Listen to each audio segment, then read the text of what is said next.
An outline is simply a skeleton. Whenever you're picturing a human being, let's say you picture the human being with a skeleton. What happens? You take the flesh out of the picture, and now you're just seeing skulls and bones.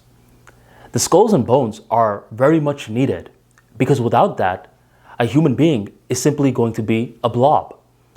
And it's very similar with content creation. When you have that skeleton, now you have a certain structure to your content piece, be it a blog, a book, a simple essay, whatever. And once you have that skeleton, you have much more clarity. So once you have that clarity, it's sort of like a map from going from point A to point B. And after that, you just put the flesh on the skeleton, aka using words, using beautiful tonality, making your points effectively. But just view the outline as a skeleton, the skeleton that allows everything else to hang upon it.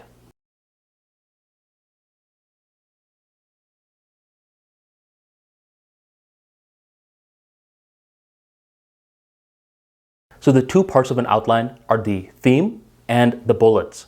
For the next two videos, we're going to break down the theme and the bullets.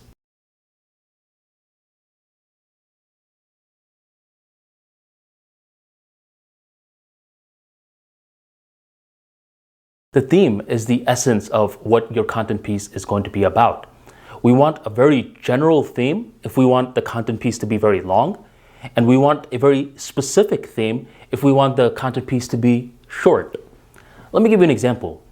If I just write public speaking, then that theme is very general, and chances are that I'm going to write an entire book about it. But let's say I don't want to write an entire book about it. Instead, I want to talk about public speaking from the lens of a short little blog. So in this situation, I'm like, how to deal with speech anxiety the night before a speech.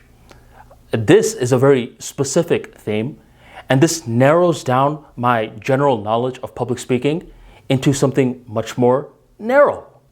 And once I have either one of these themes, from there, I'm capable of creating the bullets.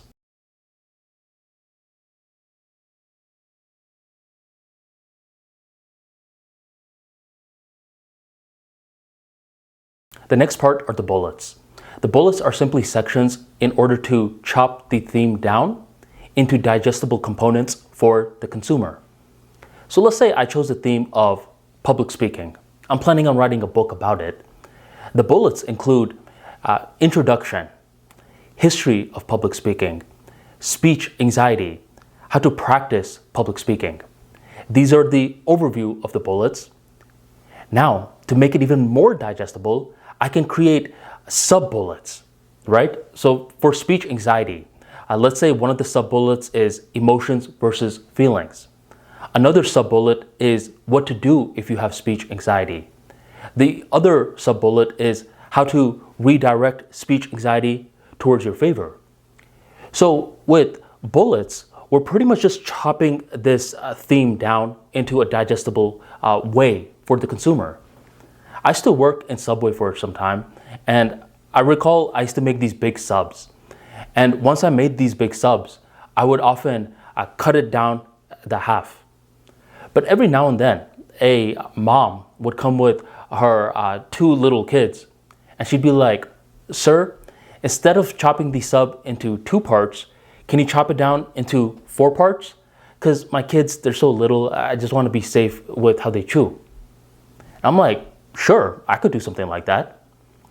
And as I was chopping it into 4 parts, I started to see that chopping a sub is very similar to chopping the theme of whatever content piece that you're writing. So the bottom line is that the theme is going to give you direction, and the bullets slash sub-bullets slash sub-sub-bullets are going to help you chop that theme into digestible parts.